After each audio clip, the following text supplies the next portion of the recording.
మనం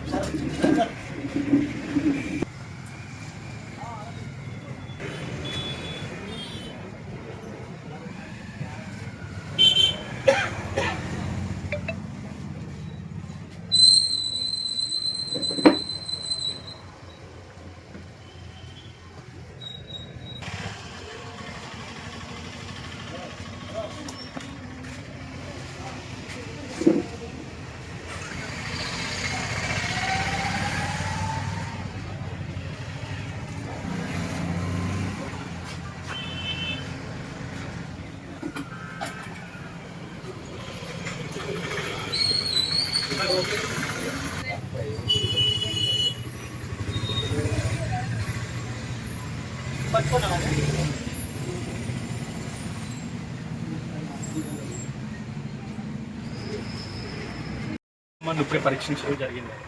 ఆయనకైతే బీపీ బాగా కొంచెం తక్కువగానే ఉంటుంది. మినిమం సాధారణంగా ఏంటంటే మినిమం రేంజ్ 90 నుంచి స్టార్ట్ అవుతుంది. సిస్టోలిక్ బీపీ అంటాము పైన. అది కనీసం 90 ఉండాలి. కానీ ఈయనకి ఏంటంటే 85, 88 అలా తగులుతుంది. ఖచ్చితంగా ఐవి ఫ్లూయిడ్స్ అయితే పెట్టాల్సిన అవసరం ఎంతైనా ఉంది. కొంచెం హయ్యర్ సెంటర్ ప్రయాణించడం మంచిదని నా అభిప్రాయం. వెంటనే షిఫ్ట్ చేయాలని నేను అనుకుంటున్నాను. హాస్పిటల్లో రెస్ట్ తీసుకుంటాను. అది ఎన్ని రోజులు అయితే ఇలా ఒకవేళ కొనసాగిస్తానంటే ఎన్ని రోజులు నిరాహార దీక్ష కొనసాగిస్తే ఆరోగ్యం మరింత క్షీణిస్తుందండి. ఇంకొక 3-4 రోజుల్లో బాగా ప్రాణాపాయం ఎట్లా అందే అవకాశం ఉంటుంది. త్వరగా ఆరోగ్య కేంద్రానికి షిఫ్ట్ చేయాలని నేను అనుకుంటున్నాను.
కోనసీమ జిల్లాలో ముమ్మిడివరం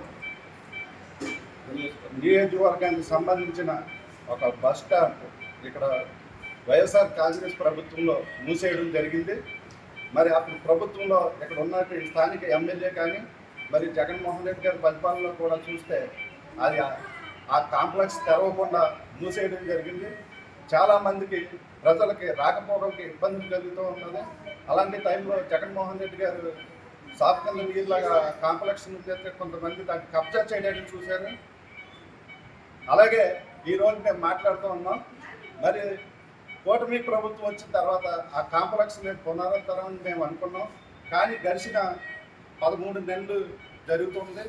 ఈ కూటమి పార్టీ కూడా మరి నీరు కాచినట్టు మరి ఆ కాంప్లెక్స్ కూడా అలాగే వదిలేశారు. దాన్ని కొంతమంది దాన్ని కబ్జా చేయడానికి చూస్తున్నారు. అది జరగకుండా అది ప్రజలకి గర్భిణీ స్త్రీలు కూడా విద్యార్థులు కూడా దాన్ని ఒక మార్గంలో పెట్టడానికి ఈరోజు మానవ బహుజన సమాజ రాష్ట్ర కార్యదర్శి సిరికమంది రవికుమార్ దాన్ని పునరుద్ధరించడానికి ప్రజలకు ఇబ్బందులు జరగకోకుండా ఉండడానికి ప్రజలకి బస్సులు తక్షణమే సాయం చేయాలి.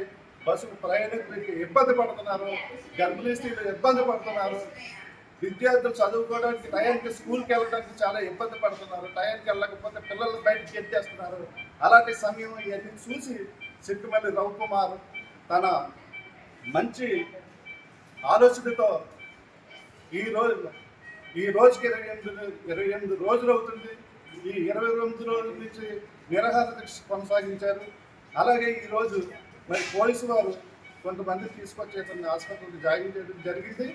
నేను ఇప్పుడు తక్షణమే నియమించడానికి వచ్చాను.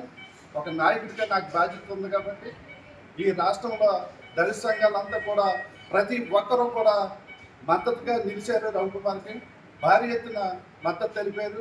ఈ మద్దతుతో ప్రభుత్వంకి తెలియచేయాలని మేము చెప్తున్నాం.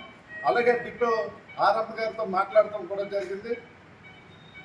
మేము ఈ నెలలో మొత్తం అక్కడ ఉన్నట్టు అన్ని వస్తువులు తయారు చేసి ఈ నెలలో పెయింట్లు అన్నీ తయారు చేసి మళ్ళీ తక్షణమే ఆ కాంప్లెక్స్ దీవిస్తామని మాకు మాట ఇవ్వడం జరిగింది. జై భీమ్. జై భీమ్.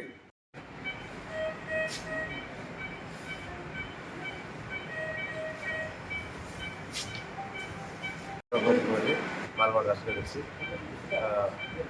ఈరోజు 100% ఏరియా ఆసుకుంటే 27 రోజుల నుంచి కూడా నిరాదక్ష చేసి అందరికీ తెలుసు. నిన్న నన్ను పోలీసులు అరెస్ట్ చేసి తీసుకొచ్చి హాస్పిటల్ పెట్టారు. కానీ ఈరోజు మా మాల్వాడ స్టేట్ సెక్రటరీ మాల్వాడ రాష్ట్ర అధ్యక్షుడు దారా సురేష్ గారు, మా గురువు గారు నన్ను చూడడానికి వచ్చారు. వచ్చి ఈ పరిస్థితి అంతా గమనించి ఆర్టీసీ రీజనల్ మేనేజర్ గారితో తక్షణమే ఇప్పుడే ఫోన్లో మాట్లాడడం జరిగింది. ఆయన కూడా హామీ ఇచ్చారు, ఈ నెలాఖరులోపు మమ్మల్ని ఆర్టీసీ బస్ స్టాండ్ అనేది పునరుద్ధరణ చేసి సకల సౌకర్యాలు కల్పిస్తారని ఆయన మాట ఇవ్వడం జరిగింది మా స్టేట్ ప్రెసిడెంట్ గారికి. దానివల్ల ఈ ఆమరణ నిరాహార దీక్ష అనేది ఈరోజు నేను విరమింపచేస్తున్నాను. దాని కారణంగా కానీ ఆమరణ నిరాహార దీక్ష విరమింపచేశారనే చులకన భావంతో ఖచ్చితంగా రాబోయే భవిష్యత్ కాలంలో ఇచ్చిన మాట ఆర్ఎం గారికి తప్పితే ఖచ్చితంగా ఈసారి రాష్ట్ర వ్యాప్తంగా మా దారా సురేష్ గారు మా రాష్ట్ర అధ్యక్షులతో రాష్ట్ర వ్యాప్తంగా మమ్మల్ని ఆర్టీసీ మిషన్ కోసం కంటిన్యూగా నిరాహార దీక్షలు చేసి ఆమరణ నిరాహార దీక్ష చేసినా సరే ఈసారి ప్రభుత్వానికి అదేవిధంగా ఈ ఆర్టీసీ ప్రభుత్వానికి కూడా కనువిప్పు కలిగించేటట్టయినా సరే దీక్షలు మొదలుపెట్టి మేము ఆర్టీసీ బస్ స్టాండ్ని మేము చేజిక్కించుకుంటామని కాపాడుకుంటామని ఈ మేడని తెలియజేస్తాం.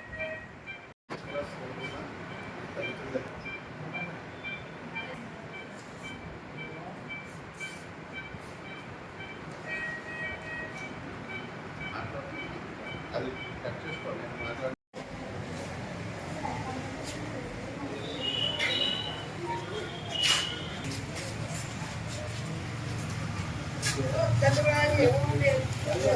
Thank you.